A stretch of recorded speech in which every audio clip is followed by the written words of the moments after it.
नमस्कार दोस्तों, मैं जहांगीर तड़वी नॉलेज कैंपस के प्लेटफॉर्म पर आप सभी का स्वागत करता हूं। मैं knowledge campus Indore civil services की तैयारी कराता है। एमपीपीएससी के सिलेबस के अकॉर्डिंग यूनिट नंबर 7 में आपका एक टॉपिक है ह्यूमन बॉडी, और मैं ह्यूमन बॉडी को कवर कर रहा हूं। आज अपन पढ़ रहे हैं स्केलेटल सिस्टम का कुछ एक पार्ट है जिसमें अपन को आज पढ़ने वाले हैं स्ट्रक्चर ऑफ लॉन्ग बोन और बोन्स के टाइप और बोन्स की सेल को आप पढ़ने वाले हैं। ठीक है, पिछले वीडियो में अपन ने देखा था कि अपना जो स्केलेटल सिस्टम है जो 206 बोन से मिलकर बना है, अपन ने हर एक बोन का की पोजीशन देखी, उसका नाम देखा। ठीक है, तो अभी अपन देख रहे हैं स्केलेटल सिस्टम। इस स्केलेटल सिस्टम के आज अपन पढ़ने वाले हैं टाइप्स ऑफ द बोन्स। ठीक है, तो अपन देख रहे हैं कि इस बोन्स के जो टाइप्स है, जो प्रकार है, तो वो कितने प्रकार की होती है। तो इसमें मैं आपको बता रहा हूं कि जो बोन होती है ऑलमोस्ट यहाँ पर उसके टाइप्स लिखे, ये कितने लगभग 5 प्रकार की बोन्स है अपनी बॉडी के अंदर। ठीक है, अस्थि के जो प्रकार है तो बेस्ड ऑन द शेप, उनकी आकार पर बेस्ड, उसकी शेप पर बेस्ड बोन कितने प्रकार की है। तो एक होती है लॉन्ग बोन। कौन सी बोन है ये? लॉन्ग बोन होती है। देन शॉर्ट बोन होती है। ठीक है, इसके साथ में अपन देखते हैं फ्लैट बोन। ठीक है, देन होती है इरेगुलर बोन और सिस्मॉइड बोन्स होती है। ठीक है, तो आप देखिए इसके अंदर ये लॉन्ग बोन का स्ट्रक्चर देके रखा है, मतलब ऐसी बोन जिसकी लंबाई ज्यादा है एज कंपेयर टू विड्थ। ठीक है, ये भी इसके बाद अपन देखते हैं क्या है, ये फ्लैट बोन है। ठीक है, स्टर्नम है, ये पूरी रिब्स फ्लैट बोन है, अपनी स्कल की बोन्स फ्लैट बोन होती है। ये शॉर्ट बोन है जिसकी लंबाई और चौड़ाई ऑलमोस्ट एक टाइप की इक्वल होती है, क्यूब लाइक की स्ट्रक्चर होती है, तो इसको बोला जाता है शॉर्ट बोन। जैसे ये रिस्ट की बोन है ट्रेपेजॉइड। ठीक है, अपनी रिस्ट के अंदर होती है। देन अपन देखते हैं इरेगुलर बोन, जिसका कोई खास स्ट्रक्चर नहीं होता। ठीक है, उबड़ खाबड़ बनी होती है, तो उसको बोला जाता है इरेगुलर बोन। जैसे वर्टिब्रा कॉलम की जो बोन्स है, और सिस्मॉइड बोन्स होती है, जब पटेला है ये। ठीक है, जो अपने नी का फॉर्मेशन करते हैं, इस घुटने का बनने में ये हेल्प करती है।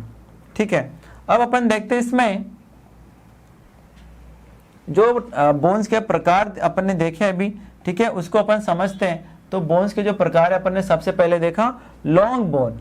ठीक है, अब ये जो लॉन्ग बोन होती है, जैसा मैंने आपको बताया कि लॉन्ग बोन क्या होती है, कि लॉन्ग बोन की जो लेंथ है, जो लंबाई है, कि ग्रेटर होती है, ज़्यादा होती है उसकी विड्थ के कंपेरिजन में। ठीक है, इसकी लंबाई ज़्यादा है विड्थ के कंपेरिजन में।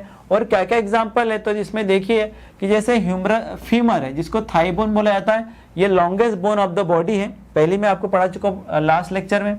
टिबिया फिबुला, ठीक है, जो पैरों की जो बोन होती है। देन ह्यूमरस, जिसको आर्म बोला जाता है, जो अपने हाथ के अंदर होती है, ये भी लॉन्ग बोन है। देन रेडियस है, अल्ना है अपने हाथ के अंदर, और फैलेंजेस जो होती है, तो ये सब क्या है, अपनी लॉन्ग बोन है। इनकी लंबाई इनकी विड्थ की कंपेरिजन में ज्यादा है। देन अपन देखते हैं शॉर्ट बोन। ये जो शॉर्ट बोन होती है क्या होती है, ऑलमोस्ट इसका जो ओवल शेप की होती है, या फिर इसकी लेंथ और विड्थ ऑलमोस्ट इक्वल होती है। ठीक है, लेंथ और विड्थ ऑलमोस्ट इक्वल होती है। एग्जांपल्स में कार्पल्स है, जैसे रिस्ट बोन, ठीक है, और टार्सस जो अपनी एंकल के अंदर होती है। ठीक है, इसके बाद में अपन देखते हैं फ्लैट बोन्स। फ्लैट बोन्स क्या होती है, जनरली कैसे पतली होती है, और इसके अंदर क्या है, ये कंपोज होती है किससे, पैरेलल पैलेट से, मतलब पैरेलल ऐसी पैलेट से मिलकर बनी होती है। ठीक है, तो इसको क्या बोलते हैं अपन, फ्लैट बोन बोलते हैं। अब ये जो फ्लैट बोन होती है, इसके अंदर क्या होता है, स्पंजी टिश्यू होते हैं। बताऊंगा आगे जब मैं आपको स्ट्रक्चर बताऊंगा, तो स्पंजी बोन क्या होता है, स्पंजी टिश्यू क्या होते हैं। ठीक है, आइडियली स्पंजी बोन। ठीक है, अब इसके अंदर अपन देख रहे हैं,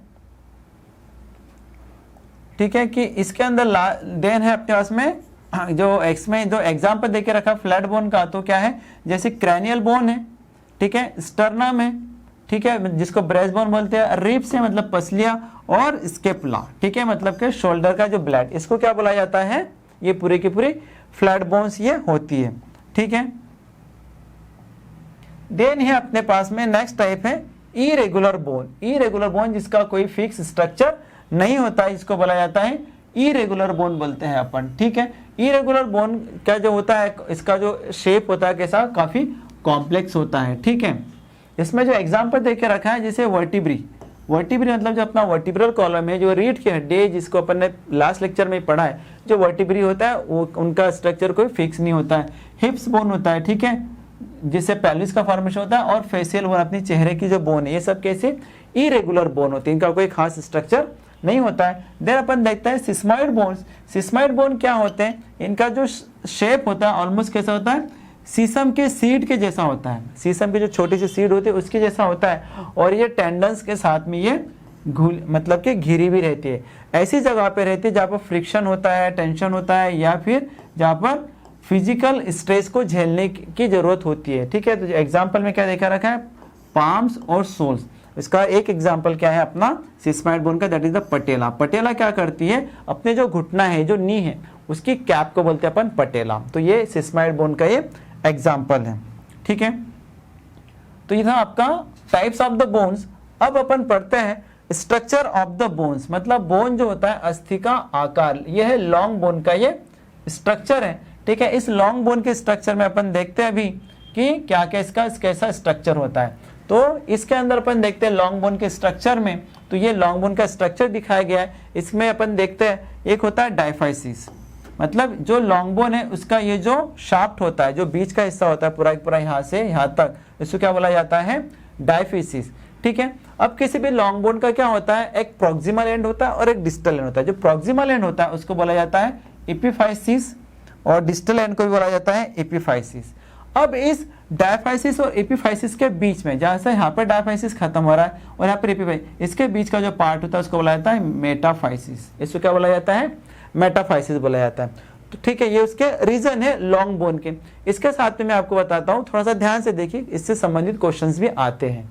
ठीक है, अब जो भी लॉन्ग बोन के जो एंड होते हैं, मतलब प्रॉक्सिमल एंड होता है और डिस्टल एंड होता है, जिसको एपिफाइसिस बोलते हैं अपन। यहाँ पर जो बोन होती है वो कैसी होती है, स्पंजी बोन होती है।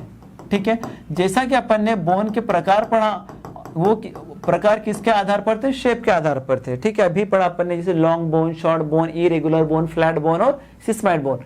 बोन का दूसरा जो प्रकार होता है वो कैसा होता है, दो प्रकार होते हैं। एक तो क्या कैसा होता है, इसका स्पंजी बोन होता है, ठीक है, और एक होता है इसका कॉम्पैक्ट बोन होता है। ठीक है, मतलब क्या होता है, जो भी प्रॉक्सिमल एंड और डिस्टल एंड होता है लॉन्ग बोन का, वहां पर क्या होता है, स्पंजी बोन होता है, और जो शाफ्ट होता है जिसको अपन डायफाइसिस बोलते हैं, ये कैसा, यहाँ की जो बोन होती है उसको बोला जाता है कॉम्पैक्ट बोन बोला जाता है। ठीक है, बताता हूँ आप लोगों को। और जो स्पंजी बोन होता है इसके अंदर रेड बोन मेरो भरा होता है। ठीक है, रेड बोन मेरो होता है इसके अंदर, जिसके अंदर आरबीसी की सिंथेसिस होती है, इरिथ्रोपोइसिस होता है, मतलब कि लाल रक्त कणिकाओं का निर्माण होता है। ठीक है, इस रेड बोन मेरो के अंदर, ठीक है, जिसको अस्थि मज्जा बोला जाता है। ठीक है, लाल अस्थि मज्जा।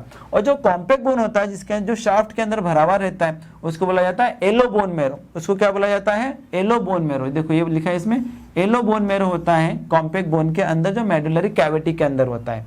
ठीक है, और इस एलो बोन मेरो किसका था, फैट का बना होता है। ठीक है, तो फैट इसके अंदर स्टोर रहता है, और इसके अंदर भी WBC और प्लेटलेट का सिंथेसिस होता है।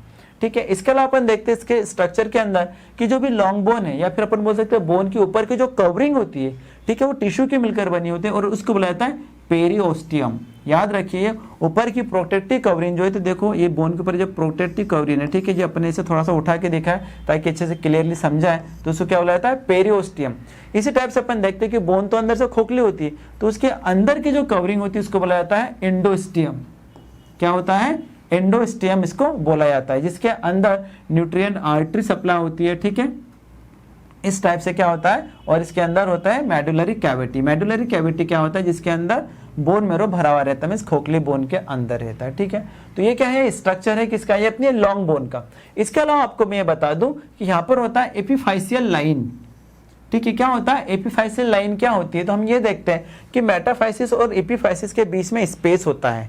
ठीक है, जहां पर डायफाइसिस बढ़ता हुआ जाता है। जब इंसान एडल्ट हो जाता है, बड़ा हो जाता है, तो उसकी जब लॉन्ग की लंबाई बढ़ना जब बंद हो जाती है ना, तो वहां पर एपिफाइसिस प्लेट मेटाफाइसिस प्लेट के बदले में क्या बन जाती है, एपिफाइसियल लाइन बन जाती है। और अब यहाँ पर क्या होता है, अब बोन की ग्रोथ नहीं हो पाएगी। ठीक है, तो ये था अपना structure of the long bone था ये। अब अपन आगे देखते हैं नेक्स्ट स्लाइड के अंदर, तो जो मैंने आपको बोन को अभी समझाया है, बोन का स्ट्रक्चर वही का वही यहाँ पर दिखाया गया है। ठीक है, तो बता रहा हूँ आपको, टिपिकल बोन होती है, जैसे ह्यूमरस लॉन्ग बोन को अपन पढ़ रहे हैं इसके अंदर, तो इसके अंदर क्या होता है, डायफाइसिस होता है। डायफाइसिस को मैंने क्या बताया, मैंने जो लॉन्ग बोन होती है उसके शाफ्ट को क्या बोलते हैं अपन, डायफाइसिस बोलते हैं। ठीक है। इसके अलावा अपन देखते हैं एपिफाइसिस होता है। जो भी एपिफाइसिस क्या होता है, ये जो होता है तो प्रॉक्सिमल और डिस्टल एंड जो होता है, मतलब किसी भी लॉन्ग बोन का ऊपर का हिस्सा और नीचे का जो हिस्सा होता है उसको क्या बोलते हैं अपन, ऊपर वाले को प्रॉक्सिमल एंड, नीचे वाले को डिस्टल एंड, और इस भाग को क्या बोला जाता है, एपिफाइसिस। ठीक है। इसके अलावा होता है मेटाफाइसिस। मेटाफाइसिस क्या होता है कि जहां डायफाइसिस और एपिफाइसिस के बीच का जो होता है रीजन, एपिफाइसिस और डायफाइसिस के बीच का जो रीजन है उसको क्या बोला जाता है, मेटाफाइसिस अपन बोलते हैं। ठीक है। मेटाफाइसिस के अंदर क्या होता है, एपिफाइसियल प्लेट बन जाती है। अभी जो एपिफाइसियल प्लेट क्या होती है, एक्चुअल में इसके अंदर क्या होता है, हाइलाइन कार्टिलेज होते हैं, जिससे जब बोन की ग्रोथ होती है तो डायफाइसिस बढ़ता हो जाता है, हाइलाइन कार्टिलेज वहां से रिप्लेस हो जाते हैं और लास्ट में क्या फॉर्मेशन हो जाता है, वहां पर एपिफाइसियल प्लेट बन जाती है। ठीक है। जब एज बोन की ग्रोथ होना रुक जाती है 14 से 24 साल के अंदर, ठीक है, जब वो ग्रोथ होती है तब तक तो ठीक है, लेकिन जब से वो ग्रोथ होना रुक जाए तो वहां पर एपिफाइसियल लाइन बन जाती है। इट मीन्स कि अब बोन की ग्रोथ नहीं होगी। ठीक है। आगे अपन देखते हैं कि एपिफाइसिस लाइन के अलावा इस बोन के अंदर होता है आर्टिकुलर कार्टिलेज। ये मैं आपको उस पिक्चर के अंदर नहीं बता पाया। ठीक है। क्या होता है, आर्टिकुलर कार्टिलेज। अब ये जो आर्टिकुलर कार्टिलेज होते हैं, क्या होता है, जो भी बोन के प्रॉक्सिमल और डिस्टल एंड है उस एंड के ऊपर लगे हुए होते हैं ये। ठीक है। फॉर एग्जांपल के लिए मैं आपको बता दूं कि ये सपोज ये कोई सी बोन है, ठीक है, इस टाइप के, तो यहाँ पर इस टाइप से आर्टिकुलर कार्टिलेज होते हैं। ठीक है। ये आर्टिकुलर कार्टिलेज क्या होते हैं, दूसरी बोन के साथ में उसका फ्रिक्शन नहीं होने देते हैं। ठीक है। उसकी वेयरिंग टेयरिंग नहीं होती, शॉक को एब्जॉर्ब करते हैं। क्या करते हैं, एब्जॉर्ब करते हैं शॉक को। ठीक है। फ्रीली मूवमेंट करने में हेल्प करते हैं और फ्रिक्शन को रिड्यूस करते हैं। इसके अलावा होता है इसमें पेरिओस्टियम।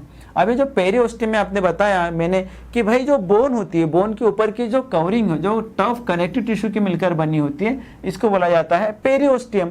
इसी टाइप से क्या होता है, यहाँ पर होती है इस पेरिओस्टियम क्या करती है, बोन को प्रोटेक्ट करती है, फ्रैक्चर होने से बचाती है, और अगर फ्रैक्चर हो जाए तो उसको रिपेयर करने में भी ये हेल्प करती है। देन इसके अंदर होता है मेडुलरी कैविटी या फिर बोन मेरो कैविटी, या फिर इसको बोलते हैं मज्जा गुहा। ठीक है। बोन के अंदर जो बोन मेरो होता है ना, उसको क्या बोला जाता है, मज्जा, अस्थि मज्जा बोला जाता है उसको। ठीक है। बोन मेरो को, तो उस कैविटी को क्या बोलेंगे अपन, मज्जा गुहा। ये हॉलो सिलेंड्रिकल स्ट्रक्चर होता है जिसके अंदर क्या होता है, येलो बोन मेरो फिल्ड रहता है, जो कि फैट होता है डेली। ठीक है। जिसके अंदर ब्लड वेसल सप्लाई होती है। देन अपन देखते हैं एंडोस्टियम। तो ये जो एंडोस्टियम होता है, क्या होता है, मेम्ब्रेन होती है, इंटरनल लाइनिंग, जो क्या होती है, मेडुलरी कैविटी की इंटरनल लाइनिंग है ये। ठीक है। तो सिंगल लेयर बनी से मिलकर बनी होती है, और ये स्मॉल अमाउंट में से क्या होता है, कनेक्टिव टिश्यू इसके अंदर होते हैं। तो ये क्या है आपकी एंडोस्टियम।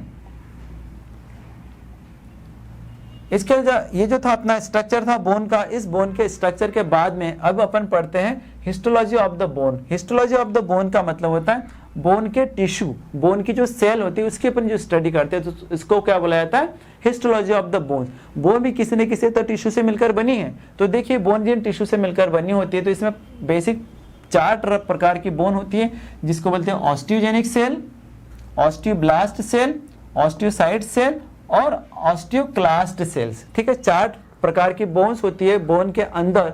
इन सेल से ही बोन का फॉर्मेशन होता है।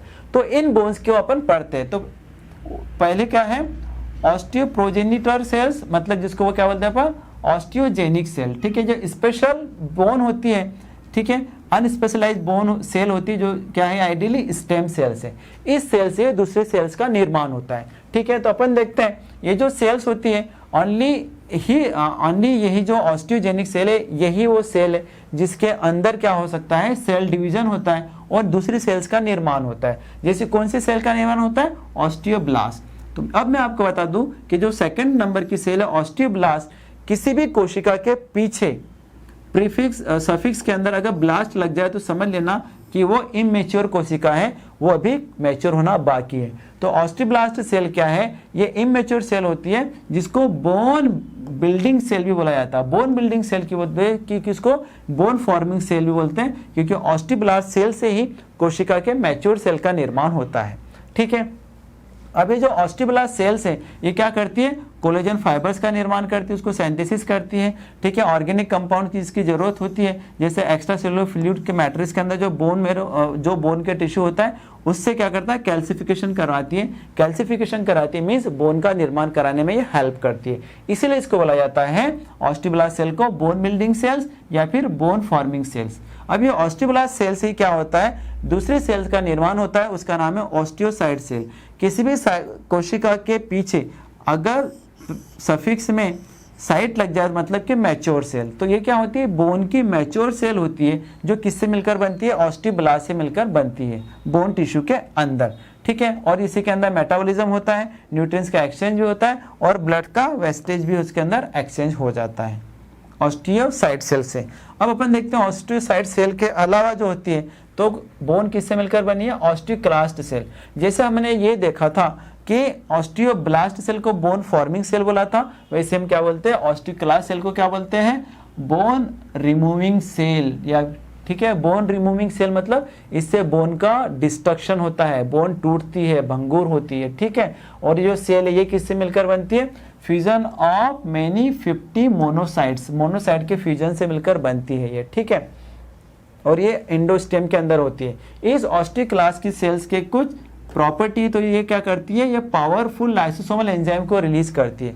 लाइसोसोमल एंजाइम क्या, जो ब्रेक डाउन करने वाले एंजाइम्स होते हैं। अब ये लाइसोसोमल एंजाइम क्या एंजाइम को रिलीज करने के साथ में ये सेल क्या करती है, एसिड का सिक्रेशन करती है, जो क्या करती है, प्रोटीन का डाइजेशन करती है, मिनरल कंपोनेंट्स को क्या करती है, ये एक्स्ट्रा सेलुलर फ्लूइड के अंदर भेज देती है, ठीक है। तो जिसके कारण सेल का क्या होता है, ब्रेक डाउन हो जाता है, कोशिकाएं मतलब जो बोन है वो ब्रेक होना लगती है। इट मीन्स कि क्या होता है, यही वो सेल है ऑस्टियोक्लास्ट सेल जो कि ब्लड के जो कैल्शियम लेवल को मैनेज करके रखती है। जब भी ब्लड कैल्शियम लेवल लो होगा तो ऑस्टियोक्लास्ट सेल ब्रेक डाउन होकर कैल्शियम को भेज देगी कहाँ पर, ब्लड के अंदर, जिसके कारण से हमारे बोन वीक होना लगती है। इसलिए हमें एक्सटर्नली न्यूट्रिएंट्स के साथ में कैल्शियम लेते रहना चाहिए, अदरवाइज ब्लड कैल्शियम कहाँ से ले लेगा, बोन से ले लेगा, इस ऑस्टियोक्लास्ट सेल की हेल्प से, जिसके कारण से हमारी बोन वीक हो जाती है और क्या हो सकता है उसके अंदर, ऑस्टियोपोरोसिस, ठीक है। ये देखिए लिखा है ऑस्टियोक्लास्ट सेल क्या करती है, regulate the blood calcium level, ठीक है, 9 to 11 mg/dl, ये स्टैंडर्ड कैल्शियम लेवल होता है अपने ब्लड का, इतना ही चाहिए ब्लड को। अगर इससे कम हो गया तो हमको न्यूट्रिएंट से लेना पड़ेगा, अगर फिर भी नहीं पूरी हुई तो क्या करते हैं, ऑस्टियोक्लास्ट सेल से ब्लड का इतना लेवल मेंटेन किया जाता है, ठीक है। उसके बाद अपन देखते हैं जो ऑस्टियोक्लास्ट सेल होती है, ठीक है, इसका यूज किया जाता है थेरेपी के अंदर। किस थेरेपी के अंदर, ऑस्टियोपोरोसिस के अंदर। ऑस्टियोपोरोसिस क्या होता है कि हमारी जो बोन जो वीक हो जाती है तो कमजोर हो जाती है, ठीक है, क्योंकि ऑस्टियोक्लास्ट सेल टूट कर ब्रेक डाउन हो जाती है, तो हमें हो जाता है ऑस्टियोपोरोसिस, मतलब हमारे बोन्स के अंदर पोर्स हो जाना, गड्ढे हो जाना, भंगुर हो जाना, उसको बोला जाता है ऑस्टियोपोरोसिस, ठीक है। तो ये अपन ने स्टडी की, ठीक है, बोन्स के सेल्स की। डियर फ्रेंड्स, आपसे मैं अगेन रिक्वेस्ट करूंगा कि प्लीज हमारी वीडियोस को लाइक कीजिए, शेयर कीजिए और सब्सक्राइब कीजिए, और इससे आप संबंधित जो भी मेन पॉइंट्स है उसको पढ़िए, जो कि आपको एग्जाम्स में काफी हेल्प करेंगे। Thank you.